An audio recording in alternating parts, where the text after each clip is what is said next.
नमस्कार दोस्तों, देखो सीखो स्टडी में आप सभी लोगों का स्वागत है। तो यहाँ पर देखिए अनुसूचियों से जो है आपके क्वेश्चंस पूछ लिए जाते हैं। तो यहाँ पर आप 12 अनुसूची याद करने वाले हैं ट्रिक से। जी हाँ दोस्तों, ट्रिक के माध्यम से एक ही वीडियो में पूरा आप जो है 12 अनुसूचियाँ याद कर लेंगे। तो थोड़ा सा समय यहाँ पर लगा करके पूरा अनुसूचियों से क्वेश्चंस आप सॉल्व कर सकते हैं। ठीक है, तो यहाँ पर जो सबसे पहला नंबर क्वेश्चन जो है या फिर कहेंगे अनुसूची नंबर 1 जो है वो क्या कहती है। तो देखिए ट्रिक से सब हम याद करने वाले हैं। तो यहाँ पर पहली अनुसूची है, तो यहाँ पर पहली अनुसूची में जो है वो राज्य तथा संघ राज्य क्षेत्रों का वर्णन है। तो यहाँ पर देखिए कोई भी चीज़ जब शुरू होगा तो क्या होगा, संघ। आप जानते हैं कि हमारा जो देश है उसी को संघ है। तो ये दोस्तों राज्य और संघ से मिलकर ही देश बना होगा। या फिर देश के बारे में जब भी बात करेंगे तो राज्य का, स्टेट का और संघ की बात करेंगे ही। तो स्टार्टिंग में कुछ नहीं याद करना है। जब से पहले देश बनाएंगे तो क्या करेंगे, सबसे पहले एक सिर्फ बात को ये ध्यान रखिएगा, राज्य और संघ का वर्णन करेंगे, उनके क्षेत्रों का वर्णन करेंगे, कहाँ तक हमारा देश है। ठीक है, याद हो गया। अब देखिए दूसरी अनुसूची में क्या है। तो दूसरी अनुसूची को याद करने का सबसे अच्छा ट्रिक है, अभी मैं रिपीट भी करूंगा, आपको याद हो जाएगा पूरा। आप वीडियो तो अगर बने रहेंगे तो गांठ बांध लीजिए, पूरा आपको याद हो जाएगा। ठीक है, रिपीट करूंगा तो आप खुद बताएंगे। तो दूसरी जो अनुसूची है इसमें है वेतन एवं भत्ते। अब देखिए देश हम जब बना दिए, हम अपने से सब बातें बना रहे हैं, आपको सिर्फ बातों पर ध्यान देना है। देश जब हम ये बना दिए उसमें राज्य क्षेत्रों के बारे में हम यहाँ पर जो है वर्णन कर लिए, बता दिए कि यहाँ तक इनका क्षेत्र है, यहाँ तक ये राज्य है। अब हम क्या करेंगे, अब हमारे जो भत्ते और वेतन के बारे में बात करेंगे। देखिए जो मुख्य पदाधिकारी हैं जैसे कि आपके हो जाएंगे राष्ट्रपति, राज्यपाल, लोकसभा तथा विधानसभा के जो अध्यक्ष हो गए, उपाध्यक्ष हो गए, राज्यसभा विधान जो परिषद के सभापति हो गए, उपसभापति, उच्चतम न्यायालय के जो सब न्यायाधीश हैं, भारत के महानियंत्रक, महालेखा परीक्षा, ये सब हैं। मतलब इनके जो मुख्य पदाधिकारी जो हैं इनके वेतन भत्ते की बात करेंगे। कोई फ्री में तो काम करेगा नहीं, ऐसा सोचिए सिर्फ। ठीक है, जैसे मैं बात बता रहा हूँ। ठीक है, तो यहाँ पर ये दूसरा भी याद हो गया। पहले हम देश बनाएंगे, देश के बारे में वर्णन करेंगे, मतलब राज्य और संघ उनके क्षेत्रों के बारे में, राज्य क्षेत्रों का वर्णन करेंगे। उसके बाद जो बैठा है उसको वेतन और भत्ते और पेंशन के बारे में बात करेंगे, इनको भत्ता पेंशन क्या मिलेगा। ठीक है, याद हो गया। अब क्या होगा, अब हम काम करवाने के लिए क्या कहेंगे, शपथ भी तो लेंगे या शपथ तो दिलवाएंगे। तीसरी अनुसूची में ये है, पहले क्षेत्र के बारे में बात करेंगे, उसका वर्णन करेंगे, यहाँ से यहाँ तक भारत रहेगा, वेतन भैया हम इतना इतना देंगे, पेंशन उन्शन देंगे। तो अब शपथ लीजिए, कौन कौन, मंत्री, राष्ट्रपति इत्यादि जो भी हैं, उपराष्ट्रपति हो गए, न्यायाधीशों आदि जो भी हैं, इनके शपथों का जो उल्लेख है वो आपके तीसरी अनुसूची में है। ठीक है, याद हो गया बहुत ही आसानी से। तो रिपीट करते चलते हैं। पहले हमने क्षेत्र बताया, फिर उसके बाद हमने बताया कि देखिए इतना इतना वेतन और पेंशन वेंशन देंगे। अब आप जो है शपथ लीजिए, तो ये शपथ भी हो गया, याद हो गया। अब आगे बढ़ते हैं। तो चौथी अनुसूची में क्या है, ध्यान दीजिएगा। चौथी अनुसूची में जो है राज्यसभा में जो स्थान है इसका आवंटन है। तो देखिए यहाँ पर क्या करेंगे, राज्य क्षेत्रों में जो चीज़ें हैं उनका आवंटन है, संघ एवं राज्य क्षेत्रों का आवंटन। अब देखिए क्या हुआ था, पहले में जैसे हुआ था वैसे ही राज्यसभा में आप जो है आवंटन करेंगे। देखिए इनका ये क्षेत्र है, इनका राज्यसभा ये है, ऐसे ऐसे करके आवंटन करेंगे।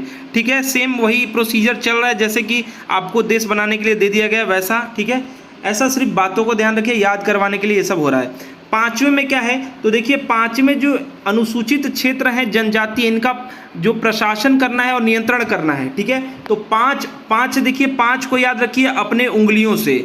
ठीक है, तो अगर आप जानते हैं कि सभी उंगलियां बराबर नहीं होती हैं। ठीक है, तो अनुसूचित क्षेत्र मतलब जो क्षेत्र पिछड़े हैं, आप समझ रहे हैं, अनुसूचित से तो जनजाति हो गई, ये सब लोग आपके पिछड़े हैं। तो इन पर प्रशासन कैसे करेंगे, नियंत्रण कैसे करेंगे, तो ये पांचवी अनुसूची में, याद हो गया। यानी थोड़े छोटे हैं या फिर कहिए तो पांचों को मिलाकर के मुट्ठी बनती है।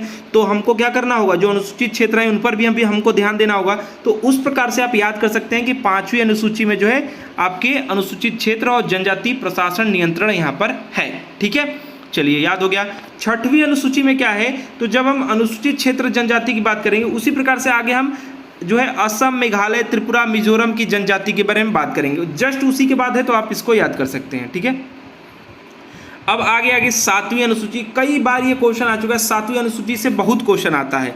तो देखिए आप सातवीं स से है, संघ सूची स से है, ऐसे आप याद कर सकते हैं। समवर्ती सूची से आता है। तो देखिए यहाँ पर सातवीं में क्या होगा कि केंद्र और राज्य के बीच जो शक्ति का विभाजन होगा, अब तक तो हम लोग हर चीज़ ध्यान दे दिए, बना दिए हैं, अब क्या होगा, शक्तियों का जो विभाजन होगा वो केंद्र और राज्य के बीच ये यहाँ पर होगा 7वीं में होगा, ठीक है। और यहीं पर संघ सूची, राज्य सूची और समवर्ती सूची रहेगा, ठीक है। तो ये भी याद हो गया बहुत आसानी से।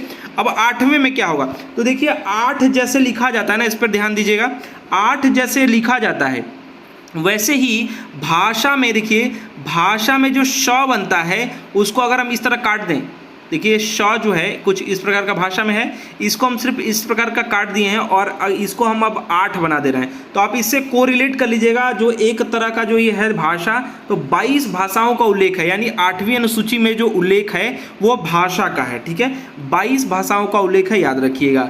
अब 9वीं अनुसूची है, इसमें न्यायिक समीक्षा और भूमि सुधार एक्ट है, तो इसको कैसे याद करेंगे, तो देखिए 9 जो बनता है ना वो देखिए न्यायिक लिखा हुआ है, न्यायिक, ये थोड़ा सा गलत लिखा गया है, तो यहाँ पर देखिए न्यायिक में न जो है ना ये न से ही स्टार्ट हो रहा है, 9 से ही स्टार्ट हो रहा है। साथ ही साथ भूमि में अगर आप देखें तो भूमि में ऊ की मात्रा भी 9 बना रहा है और भ तो टोटल का टोटल 9 ही बनाता है।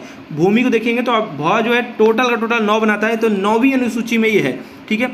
आप देख करके बता देंगे, जैसे जैसे मैं बता रहा हूँ बस ध्यान देते रहिए। अब यहाँ पर 10वीं अनुसूची में देखिए,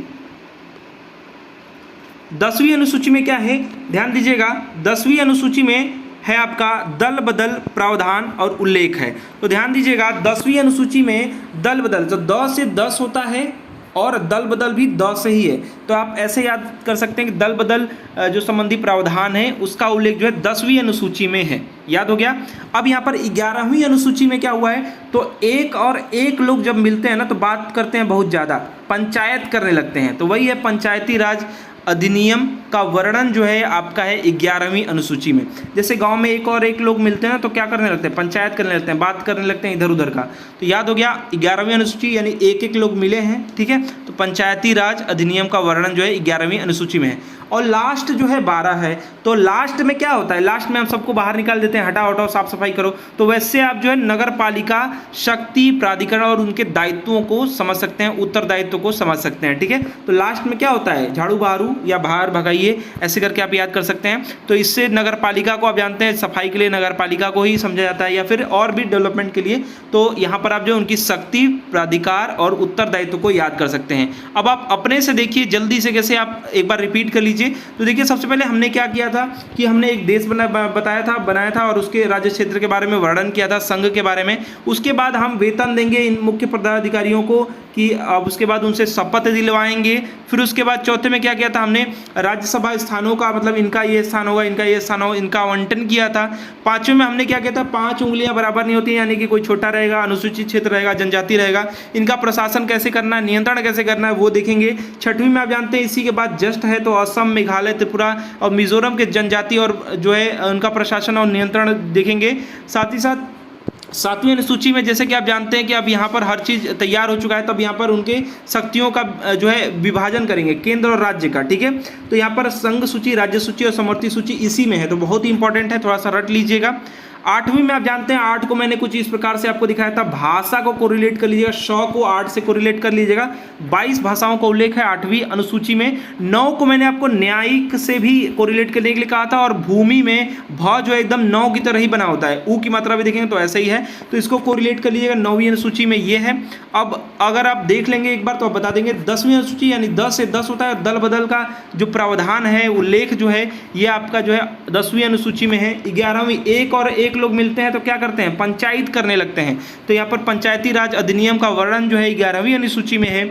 और 12वीं अनुसूची यानी लास्ट है, तो नगर पालिका आप साफ सफाई होने लगेगा। क्या होगा लास्ट में, क्या होता है, कोई भी कार्यक्रम संपन्न होता है तो लास्ट में क्या होता है, साफ सफाई। तो यहाँ पर नगर पालिका शक्ति प्राधिकरण और उसके उत्तरदायित्व क्या है वो यहाँ पर आप देख सकते हैं। तो दोस्तों आशा करते हैं कि आपको ये ट्रिक पसंद आया होगा और ऐसे आप जो है पूरी 12 अनुसूचियों को याद कर लिए होंगे। वीडियो को अधिक से अधिक लाइक शेयर कीजिए।